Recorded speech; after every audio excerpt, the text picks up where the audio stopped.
Hello friends, मैं मोनिका, आपके gardener दोस्त। आज आपसे बात करूंगी कलांचू में उगाने में। हम लोग कलांचू जो है ना, वो बड़ा प्यारा पौधा है, गर्मियों का, सर्दियों का सॉरी। और बड़े प्यारे फूल होते हैं और घने फूल खिलते हैं इसको। तो इसको उगाने में हम लोग क्या क्या गलतियां करते हैं। कई बार क्या है, पौधा हम ले आते हैं, पौधा नर्सरी से जब लेके आते हैं ना, मैं तब से बात करूंगी आपसे कि नर्सरी से जब पौधा लेके आते हैं तो क्या चीज़ देख के लाएं और आगे उसको किस तरह से हम क्या क्या गलतियां करते हैं जिसके कारण हमारा कलांचू जो है वो चल नहीं पाता। तो शुरुआत करती हूँ मैं कि जब आप नर्सरी से अपना पौधा लेके आते हैं, तब ये देखो, लियो को साथ लेके जाएं। सबसे पहली चीज़ ये है कि जब आप नर्सरी से पौधा लाएं, लियो को साथ लेके जाएं, तभी आपको पौधा अच्छा आएगा।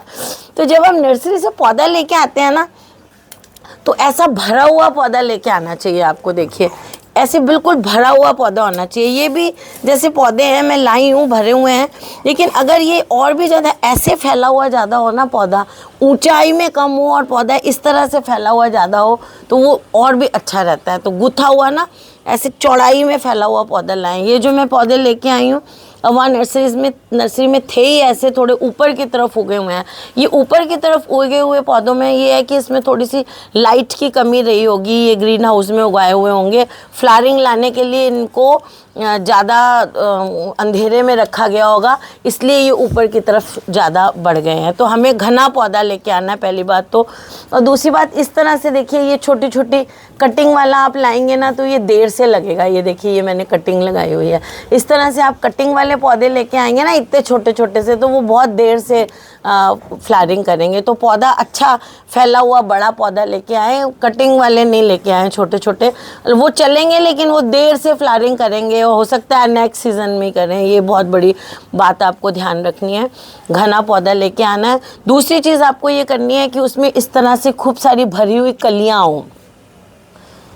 गलती हम क्या करते हैं, हम ये देखते हैं हाँ ये सुंदर खिला हुआ फूल है, ये गुथे हुए फूल हैं, बहुत सुंदर लग रहे हैं, तो हम जो है ना, अब देखिए इसमें मैंने क्या गलती की हुई है। ये लंबा ऐसे पौधा लेके आई हूँ, फ्लावर खिले हुए हैं, लेकिन वो अलग अलग दिख रहे हैं।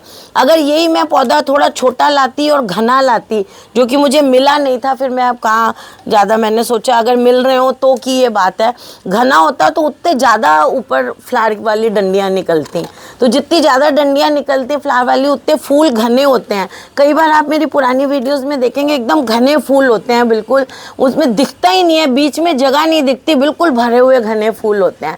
तो वो वैसा पौधा घना होगा, बिल्कुल गुथा हुआ पौधा होगा, तो उसमें फ्लावर्स उस तरह से आएंगे। दूसरी चीज़ है कि हम ये देखते हैं खिले हुए फूल हैं, सुंदर लग रहे हैं, ये ले आते हैं, लेकिन हमें लाना ऐसा चाहिए जिसमें ज़्यादा कलियाँ निकली हो, है ना। तो इस तरह से कलियों वाला नहीं देखते हैं, हम सोचते हैं फूल खिले हुए हैं, सुंदर लग रहे हैं, ये वाला पौधा ले जाते हैं। तो ये बहुत बड़ी गलती करते हैं हम। तो ये देख के लाएं कि घना पौधा हो।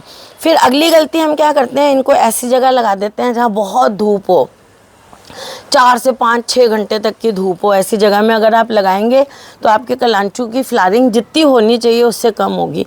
फ्लावरिंग करने के लिए कलांचू को धूप और रोशनी से ज़्यादा अंधेरे का पीरियड ज़्यादा चाहिए। मतलब ऐसी जगह रखें जहाँ 5:30 बजे जब सूरज छुपता है तब से अंधेरा मिलना उनको शुरू हो, तो नेक्स्ट डे उनको जो है वो धूप जो है वो बिल्कुल जब थोड़ी सी ठीक 8-9 बजे की मिले, तब तक उनको धूप मिले। तो जितना लॉन्ग ड्यूरेशन इनको अंधेरे का मिलेगा, उतना ये ज़्यादा फ्लावरिंग करते हैं। अगर आपके यहाँ ज़्यादा रोशनी वाले ड्यूरेशन इसको मिल रहा है, मान लो रात को भी लाइट जल रही है जहाँ आपने ये रखे हुए हैं, है ना, तो और धूप ज़्यादा लंबे टाइम के लिए मिल रही है, तो आपका कलांचू फ्लावरिंग नहीं करेगा। तो इसको फ्लावरिंग के लिए कम से कम 10-12 घंटे का अंधेरे वाला डार्क पीरियड चाहिए, तो ये फ्लावरिंग करेगा। आप इसमें इन्होंने यही किया हुआ है, देखिए कलांचू को इन्होंने डार्क में ज़्यादा रखा हुआ है ताकि इसमें जो है वो फ्लावरिंग आए। तो इसलिए जो है ना, ये लंबे लंबे ज़्यादा हो गए हैं।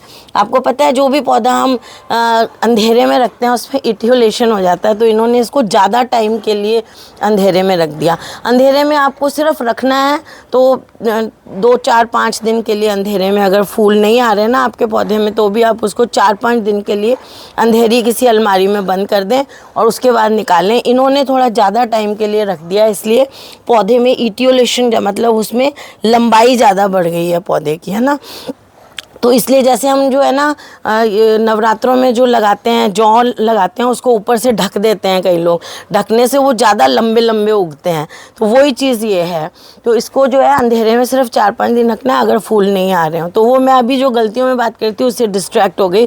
तो ला के आप इसको बहुत ज़्यादा लंबे ड्यूरेशन तक रोशनी वाले जगह नहीं रखना है, जहाँ रात को लाइट पड़ती है वहाँ बिल्कुल मत रखें, क्योंकि ये एक जो है वो सक्यूलेंट प्लांट है।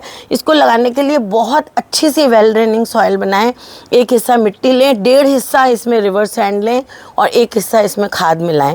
अच्छी सी वेल ड्रेनिंग सॉइल जब आप इसकी बनाएंगे तो ही ये बहुत अच्छी तरह चलेगा, इसकी जड़ें डेवलप होंगी। अब आप मेरे में देख रहे होगे मैं गमले वाले पौधे लाई थी, तो फिर मेरे पास टाइम नहीं था, तो अभी तक मैंने एज सच रख दिए हैं। तो मैं थोड़े टाइम बाद इनको रिपोर्ट करूँगी। अभी मैंने इनको एज सच रख दिया ताकि इनमें पानी की कमी नहीं हो, है ना। वाटर की इनको ज़्यादा कमी भी नहीं होने दें, और ओवर वाटरिंग कर देते हैं हम लोग, ये बहुत बड़ी कमी होती है, क्योंकि ये सक्यूलेंट है, हमें पता नहीं होता, हम पानी ज़्यादा दे देते हैं तो आपका कलांचू जो है वो ख़राब होने लग जाता है। तो कलांचू को जो नर्सरी से लाने तक घर में रिपोर्ट करने में लाइट कैसे देनी है, पानी, वो मैंने बताया। जिसमें हम गलतियाँ करते हैं, ये गलती आप नहीं करेंगे तो आपके कलांचू बहुत अच्छे चलेंगे। तो फ्रेंड्स, अगर आपको ये वीडियो अच्छा लगा, और स्पेशली इन कलांचूज़ की बात कर रही हूँ, हाइब्रिड वालों की, इन ये धूप में चल जाते हैं जो देसी वाले हैं। तो इस वीडियो को लाइक करिएगा, शेयर करिएगा और मेरे चैनल को सब्सक्राइब करिएगा। Okay friends, bye.